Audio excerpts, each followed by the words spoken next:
વિદ્યાર્થી મિત્રો, આપ સૌનું શબ્દ મિત્ર યુટ્યુબ ચેનલ પર ભાવીનું સ્વાગત કરું છું. ગુજરાતી વ્યાકરણ એક સરળ અને પસંદ પડે તેવો મુદ્દો મિત્રો મારે આજે તમારી સામે પ્રસ્તુત કરવો છે. સમાસ. અને સમાસમાં આપણે વાત કરીશું બહુ જ મહત્વના સમાસની, જે આપણા માટે ખૂબ ઉપયોગી છે. અને આ ઉપરાંત તેની સાથે સાથે મિત્રો આ જે સમાસ આપણે શીખીશું કે શીખવાના છીએ, એમાં સમાસને ઓળખવાની તમને ખૂબ જ સરળ અને રસપ્રદ માહિતી આપવામાં આવશે. આ સમાસને શીખ્યા પછી જ્યારે તમે કોઈ મુદ્દાને સંક્ષેપીકરણ કરી રહ્યા છો, જ્યારે કોઈ તમે ગદ્યાર્થગ્રહણ કરી રહ્યા છો, તો એવા કેટલાય શબ્દો જે છે એ તમારે ઉપયોગમાં આવશે. સમાસનું કામ આ જ છે. સંક્ષેપીકરણમાં પણ ઉપયોગમાં આવે, ગદ્યાર્થગ્રહણમાં પણ ઉપયોગમાં આવે, જ્યારે તમે ગદ્ય સમીક્ષા કરો છો એમાં પણ ઉપયોગમાં આવે, અને જ્યારે પ્રશ્નોત્તરી કરવાની છે એમાં પણ ઉપયોગમાં આવતા હોય છે. તો મિત્રો, શબ્દ મિત્ર યુટ્યુબ ચેનલ પરથી તમને સમાસના શબ્દોથી, સમાસના કેટલાક નિયમોથી અને સમાસની કેટલીક વિશેષતાઓથી મિત્રો આપ સૌને સ્વાગત કરું છું. શબ્દરૂપી પુષ્પગુચ્છથી મિત્રો આપ સૌનું સ્વાગત કરી અને સમાસની આપણે અહીં ચર્ચા કરીએ છીએ. તો મિત્રો, સમાસને આપણે ચર્ચા કરીએ એની પહેલા એ પણ બાબત તમને જણાવી દઉં છું કે મિત્રો, આ શબ્દ મિત્ર યુટ્યુબ ચેનલ આપ સૌને પસંદ પડે છે તો આપના મિત્રો સુધી તેને શેર કરજો, કે જેના કારણે આવનારા વિડીયોઝ અંગેની રસપ્રદ માહિતી મળી શકે અને ગુજરાતી ભાષાનું જ્ઞાન પણ આપણું સુદૃઢ બની શકે. એવી શુભેચ્છા સાથે મિત્રો, આજનું મારે સમાસ લેવું છે તેનું નામ છે ઉપપદ સમાસ. સમાસના જે જુદા જુદા પ્રકારો છે એમાંથી એક આ સમાસની આપણે વાત કરીશું, ઉપપદ સમાસ. મતલબ ઉપપદ સમાસ કોને કહેવાય? સૌથી પહેલા આપણે તેની વ્યાખ્યા લઈએ. જે સમાસનું એક પદ ક્રિયાધાતુ હોય, જે સમાસનું એક પદ ક્રિયાધાતુ હોય અને અન્ય પદ, અન્ય એટલે બીજું, અને અન્ય પદ એની સાથે જુદી જુદી વિભક્તિ સંબંધોથી જોડાયેલું હોય, જુદી જુદી વિભક્તિ સંબંધોથી જોડાયેલું હોય, એને ઉપપદ સમાસ કહેવામાં આવે છે. ફરી, ઉપપદ સમાસ કોને કહેવાય? જે સમાસનું એક પદ ક્રિયાધાતુ હોય અને અન્ય પદ એની સાથે વિભક્તિ દ્વારા જોડાયેલું હોય તો તેને ઉપપદ સમાસ કહેવામાં આવે છે. બીજું, આ સમાસની વિશેષતા એ છે મિત્રો કે જ્યારે આ સમાસનો આપણે વિગ્રહ કરીએ છીએ ત્યારે નાર પ્રત્યય લાગે. કયો પ્રત્યય લાગે છે? નાર પ્રત્યય લાગે. તો ક્રિયાધાતુ કોને કહેવાય? મારે તમને એને સમજાવવું છે કે ક્રિયાધાતુ એટલે શું. મિત્રો, ક્રિયાધાતુ ક્રિયાપદ જેવું હોય છે. જેવું શબ્દનો ઉપયોગ કરું છું, ક્રિયાપદ નથી હોતું, પણ ક્રિયાધાતુ ક્રિયાપદ જેવું હોય છે. એમાંથી આપણને ક્રિયાપદ મળતા હોય છે. હું એક શબ્દ લખું કે પંકજ. પંકજ, તો પંક સંજ્ઞા છે, આ જ એક ક્રિયાધાતુ છે. ક્રિયાધાતુ શબ્દની પાછળ જ આવે, એટલે કે જે મૂળ શબ્દ જે છે, મૂળ શબ્દ પછી જે વધ્યું છે એ ક્રિયાધાતુ તરીકે આપણે લઈ શકીએ. આ એક લોજિક દોડાવવાનું છે. પંક એટલે કાદવ, જ ક્રિયાધાતુ છે. જો જ ક્રિયાધાતુ પરથી ક્રિયાપદ ક્યાં બને? જ એટલે જમવું, જ એટલે જવું, જ એટલે જન્મનાર, આ બધા ક્રિયાધાતુ પરથી ક્રિયાપદો બને છે. ક્રિયાધાતુ એક અક્ષરનું પણ હોય, બે અક્ષરનું પણ હોય. ગિરિધર, તો ધર એ ક્રિયાધાતુ છે. મુરલીધર, તો ધર ક્રિયાધાતુ છે. નર્મદા, દા ક્રિયાધાતુ છે, તો દા પરથી શબ્દ બને છે આપનાર. દા પરથી શબ્દ બને છે આપનાર. તો આ રીતે ક્રિયાધાતુ પરથી દોસ્તો ક્રિયાપદ બનતું હોય છે. અને જ્યારે આ સમાસનો વિગ્રહ આપણે કરીએ છીએ ત્યારે પાછળ નાર પ્રત્યય લાગતો હોય છે. કયો પ્રત્યય લાગે છે? નાર પ્રત્યય લાગે છે. તો પંકજ, આ જ ક્રિયાધાતુ છે. એ રીતે શબ્દ આપણે લખીએ, દાખલા તરીકે તબલચી, આ ચી ક્રિયાધાતુ છે, જેનો બને છે વગાડનાર, તબલા વગાડનાર. એવો શબ્દ છે નર્મદા, પ્રેમદા, યશોદા, યશોદા. તો દા ક્રિયાધાતુ છે, દા એટલે આપનાર બને, યશ આપનાર. એવો શબ્દ છે ગિરિધર, ગિરિધર, તો એ ક્રિયાધાતુ ધર છે, ધર એટલે ધારણ કરનાર બને. તો ક્રિયાધાતુ એક અક્ષરનું પણ હોય, બે અક્ષરનું પણ હોય, પણ ક્રિયાધાતુ ઉત્તર પદ તરીકે આવતું હોય છે, પૂર્વ પદમાં સંજ્ઞા હોય છે. તો આ તેની વ્યાખ્યા આપણે ધ્યાનમાં રાખી. બીજો નિયમ એ છે કે જ્યારે તમે આ સમાસનો વિગ્રહ કરો છો ત્યારે નાર પ્રત્યય લાગે. ક પ્રત્યય લાગે છે નાર. જો કે એક્ઝામ્પલ છે મિત્રો, ચિત્ર છે, હાથમાં ચક્ર ધારણ કરેલું છે, શબ્દ લખેલું છે ચક્રધર. આ ધર ક્રિયા ધાતુ છે. તો એના આધારે જ્યારે સમાસનો આપણે વિગ્રહ કરીએ તો આ રીતે બને છે ચક્ર ધારણ કરનાર. આ ચિત્રના આધારે તમને ખ્યાલ પડ્યો છે. આ ચક્ર ધારણ કર્યું છે, ચક્ર ધારણ કરનાર. ગિરિધર, ગિર એટલે પર્વત, પર્વત ધારણ કરનાર. આ રીતે મિત્રો ઉપપદ સમાસને ઓળખી શકાતું હોય છે. હવે કેટલાક ઉદાહરણ આપેલા છે, તો ઉદાહરણો મિત્રો આપણે અભ્યાસ કરીએ. રસપ્રદ માહિતી આપવાને માટે હું આતુર છું. જિજ્ઞાસુ વિદ્યાર્થીઓ તેને સાંભળવા માટે પણ આતુર છે. ઉપપદ સમાસ ખૂબ સરળતાથી યાદ રહી શકે એવી આપણે ટ્રીકને આપણે મિત્રો સમજવાના છે. અને પૂર્વ શરત એ છે કે આપણી પાસે શબ્દ ભંડોળ હોવું જોઈએ, એટલે કે વોકેબ આપણી પાસે હોવું જોઈએ. તો સમાસમાં તમને કોઈ તકલીફ પડે નહીં. કારણ કે સમાસમાં મોટે ભાગે વિદ્યાર્થીઓને એના અર્થની ખબર પડતી હોતી નથી, એનો વિગ્રહ કેવી રીતે કરવો ખબર હોતી નથી, માટે એ સમાસને યોગ્ય રીતે ઓળખી શકતા હોતા નથી. આ સમાસને યોગ્ય રીતે ઓળખવાને માટે આપણી પાસે જેટલા શબ્દ ભંડોળ હોય, યોગ્ય રીતે આપણે શબ્દોને એને તોડી શકીએ, યોગ્ય રીતે શબ્દોનો વિગ્રહ કરી શકીએ, એટલા આપણા સમાસના પદો સાચા પડતા હોય છે. તો જો એ પહેલું વાક્ય છે નર્મદા.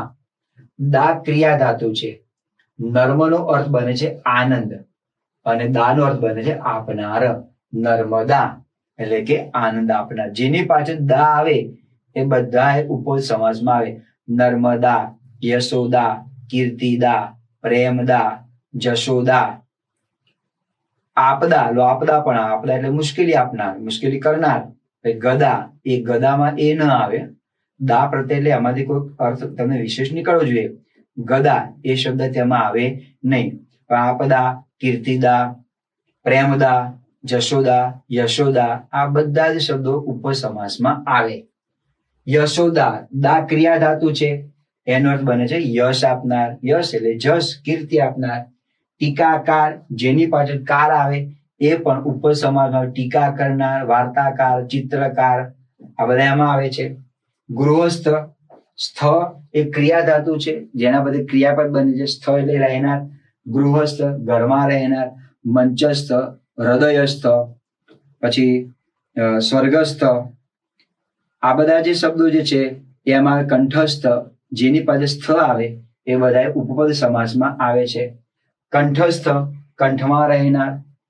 અંબુજ, જેની પાછળ ક્રિયા ધાતુ જ આવે એ તમામ શબ્દો ઉપપદ સમાસમાં આવે. યાદી બનાવીએ તો અંબુજ, પંકજ, અગ્રજ, અનુજ. અંબુ એટલે પાણી, પાણીમાં જન્મનાર. પંકજ, પંક એટલે કાદવ, કાદવમાં જન્મનાર. અનુજ, અગ્રજ, અગ્ર એટલે પહેલા, પહેલા જન્મનાર. અનુજ, અનુ એટલે પછી જન્મનાર. તો આ જ ક્રિયા ધાતુ છે અને જેના આધારે આપણે ક્રિયા ધાતુ પરથી ક્રિયાપદ આપણે બનાવીએ છીએ. અને આ તમામમાં નાર પ્રત્યય છે. કરનાર, રહેનાર, રહેનાર, જન્મનાર. સહાયક, જેની પાછળ ક આવે એ પણ ઉપપદ સમાસમાં આવતા હોય છે. સહાયક. મદદ કરનાર, શિક્ષક, શિક્ષણ આપનાર. શિક્ષા કરનાર વિગ્રહ ત્યાં આગળ ન બને. કૃષક, ખેતી કરનાર. મોટે ભાગે વ્યવસાયકારો જે છે ઉપપદ સમાસમાં આવતા જ હોય છે. વાર્તાકાર, વાર્તા કરનાર. ચિત્રકાર, ચિત્ર દોરનાર, ચિત્ર કરનાર. મસાલ, ચી, ચી ક્રિયા ધાતુ છે, એના પરથી બને છે મસાલ ધારણ કરનાર. તબલચી, તબલા વગાડનાર. શુભ કર, જેની પાસે કર આવે, કર ક્રિયા ધાતુ છે. શુભ એટલે કલ્યાણ બને, કલ્યાણ કરનાર. શુભ એટલે બને છે કલ્યાણ, તો બને છે આગળ કલ્યાણ કરનાર. શું બને? શુભ એટલે કલ્યાણ, કર એટલે કરનાર, કલ્યાણ કરનાર, કલ્યાણ કરનાર, કલ્યાણ કરનાર. એવો શબ્દ આપણે ત્યાં લઈ શકીએ. પાપડ તોડ, જેની પાછળ તોડ પ્રત્યય આવે એ પણ ઉપપદ સમાસ બને છે. પાપડ તોડ, તોડ એટલે તોડનાર, આપણે અર્થ લઈશું તેનો. પાપડ તોડ એટલે કે પાપડ તોડનાર. તો આ રીતે મિત્રો પૂર્વ પદ તરીકે સંજ્ઞા હોય, ઉત્તર પદ તરીકે ક્રિયા ધાતુ હોય છે. તેના આધારે આપણે આ સમાસ બનતો હોય છે. હવે કેટલાક તમને આ મિત્રો તમને કોષ્ટકમાં આપેલા કેટલાક શબ્દો તમને કહું છું, એ પણ ઉપપદ સમાસ છે. તો જુઓ, પહેલો આપેલો છે ઉત્તર પદ તરીકે ક હોય, કર હોય કે કાર હોય તો પણ આપણે ઉપપદ સમાસમાં લઈ શકીશું. ભેદક, ભયંકર, ચિત્રકાર છે ભેદક, ભેદ જાણનાર, ભેદ કરનાર. ભયંકર, ભય ઉત્પન્ન કરનાર. ચિત્રકાર, ચિત્ર કરનાર. જ્ઞ હોય જ્ઞ, શત્રુઘ્ન, કૃતજ્ઞ, શત્રુઘ્ન, શત્રુ હરનાર. કૃતજ્ઞ, કૃત એટલે કૃતજ્ઞ, કૃત એટલે ઉપકાર, ઉપકાર ભૂલનાર. કૃતજ્ઞ નો વિરોધી શબ્દ છે કૃતજ્ઞ. ચર હોય તો પણ ઉપપદ સમાસ બને. નિશાચર, ગોચર. ચર એટલે ફરનાર, નિશા એટલે રાત્રે, રાત્રે ફરનાર. રાક્ષસોને બીજા શબ્દો નિશાચર કહેવામાં આવે. ગોચર, ગાયોની જે ચરવાની જગ્યા જે છે એને ગોચર કહેવામાં આવે. ગાયોને ચરવા માટેની જે જગ્યા હોય છે ગોચર કહેવામાં આવે છે. જ હોય તો પણ ક્રિયા ધાતુ, જ હોય તો પણ ઉપપદ સમાસ બને. પંકજ, નીરજ, અગ્રજ, અનુજ. દ કે દા હોય તો પણ બને. કીર્તિદા, પ્રેમદા, યશોદા, હર્ષદ. ધર હોય તો પણ ઉપપદ સમાસ બને. ગદાધર, ચક્રધર અને ગિરિધર. તો પણ આ સમાસ આપણો ત્યાં આગળ બનતો હોય છે. ગદાધર, ચક્રધર અને ગિરિધર. ગદા ધારણ કરનાર, ચક્ર ધારણ કરનાર. ગિરી એટલે પર્વત ધારણ કરનાર. દાર હોય તો પણ ઉપપદ સમાસ બને. ચોકી કરનાર, જમીનદાર, જમીન ધારણ કરનાર. હવાલદાર, હવાલ કરનાર, હવાલો કરનાર. બાજ હોય તો પણ ઉપપદ સમાસ બને. નિશાનબાજ, કસરતબાજ, હિંમતબાજ. ચી, તબલચી, નકલચી, મસાલચી. નકલચી એટલે નકલ કરનાર. ખોર અથવા ઘર શબ્દ હોય તો પણ ઉપપદ સમાસમાં આવે. નફાખોર, હરામખોર, હરામનું ખાનાર, નફો કરનાર. અને સોદાગર, સોદો કરનાર. સ્થ પ્રત્યય આવી ગયો. મંચસ્થ, હૃદયસ્થ, કંઠસ્થ, ગૃહસ્થ. હર હોય તો પણ ઉપપદ સમાસમાં આવે. ચિતહર અને મનોહર. ગીર અને પાલ હોય તો પણ ઉપપદ સમાસ આવે. જહાંગીર, જહાં એટલે પૃથ્વી, પૃથ્વી જીતનાર, પૃથ્વી જીતનાર. મહીપાલ, મહી એટલે પૃથ્વી, પૃથ્વીનું રક્ષણ કરનાર, પૃથ્વી પાળનાર. જ્ઞ હોય જ્ઞ, સુજ્ઞ, સારું જાણનાર. કૃતજ્ઞ એટલે ઉપકારને યાદ રાખનાર, એની વિરોધી કૃતજ્ઞ બને.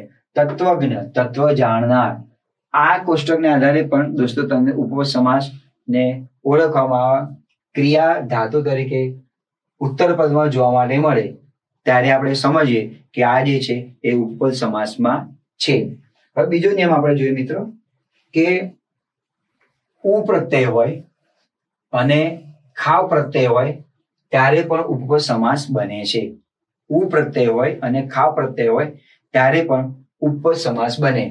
ઉદાહરણ આપે છે કીડી ખાવ. તો જો કીડી ખાનાર, ખાવ પ્રત્યય છે. કીડી ખાવ, કીડી ખાનાર. વ્યાજ ખાવ, વ્યાજ ખાનાર. જેની પાસે ખાવ શબ્દ આવે કે જેની પાસે ઉ પ્રત્યય લાગે એ બધા જ ઉપપદ સમાસમાં આવે. દાખલા તરીકે પાટલી બદલું. પાટલી બદલુમાં તમે જો રસ્વ છે ને આ ઉ છે, રસવ જે છે એવું છે. પાટલી બદલું શું બને? પાટલી બદલનાર.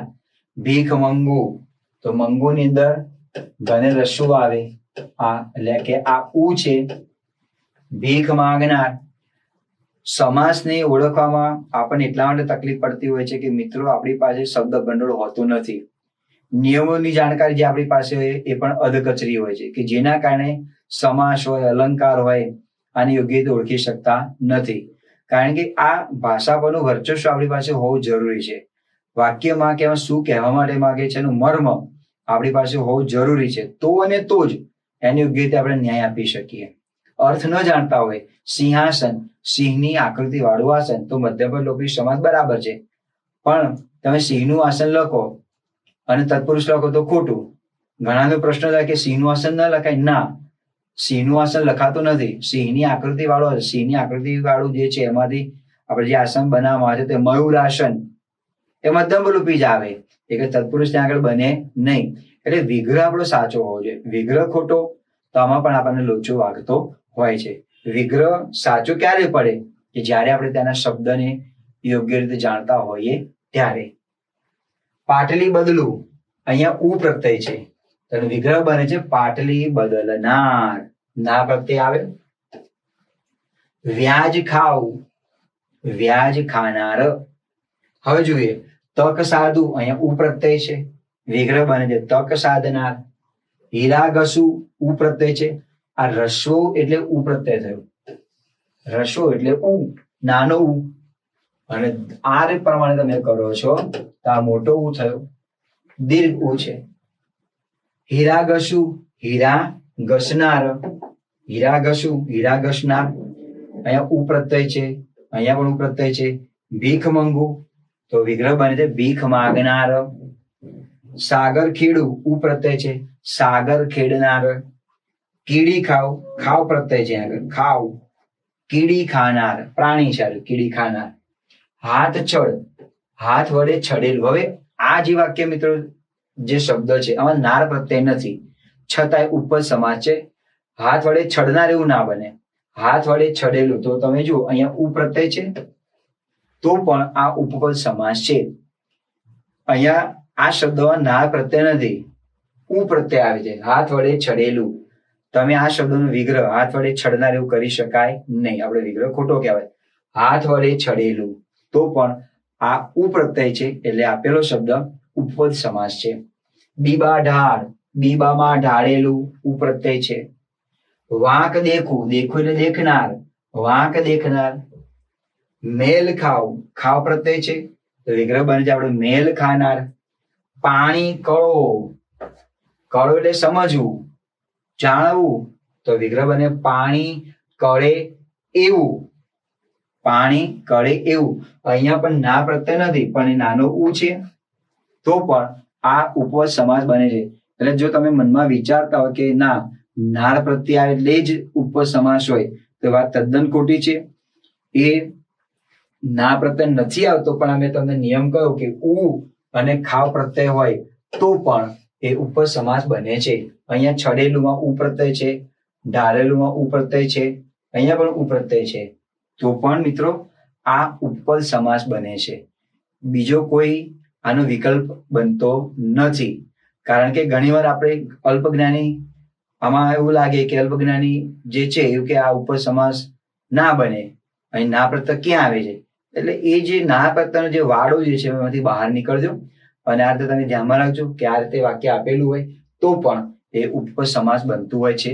આ સામાસિક શબ્દ આપેલું હોય તો પણ ઉપપદ સમાસ બનતો હોય છે. એટલે દોસ્તો સમાસને ઓળખવાને માટે આપણી પાસે શબ્દ ભંડોળ ત્યાં આગળ હોવું જરૂરી છે. તો મિત્રો અહીંયા ઉપપદ સમાસને ઓળખવા માટેના આપણે લક્ષણોની વાત કરી. ના પ્રત્યય લાગે છે, ઉ અને ખાવ પ્રત્યય હોય ત્યારે પણ ઉપપદ સમાસ બને છે. એમાં પૂર્વપદ તરીકે સંજ્ઞા હોય છે અને ઉપપદ તરીકે ક્રિયા ધાતુ હોય છે. ક્રિયા ધાતુ જે ક્રિયાનું સૂચન કરે છે અને પાછળ ના પ્રત્યય લાગતો હોય છે. તો આ પ્રમાણે મિત્રો આપણે ઉપપદ સમાસને આપણે ત્યાં આગળ વાત કરી.